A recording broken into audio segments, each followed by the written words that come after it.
MCM Ambon ramai pengunjung jelang Tahun Baru 2025.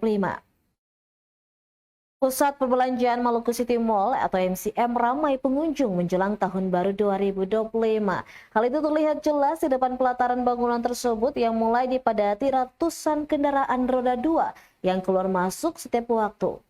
Berdasarkan pantauan tribunambon.com, area parkir di gedung itu semakin padat dibandingkan hari-hari biasanya.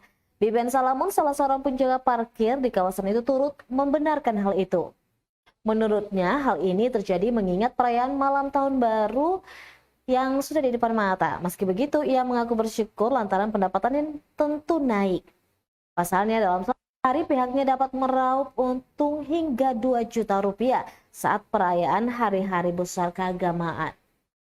Sedangkan untuk Tahun Baru, katanya, Biben menyebut hanya mengumpulkan sebanyak 1,5 juta rupiah dari semua kendaraan.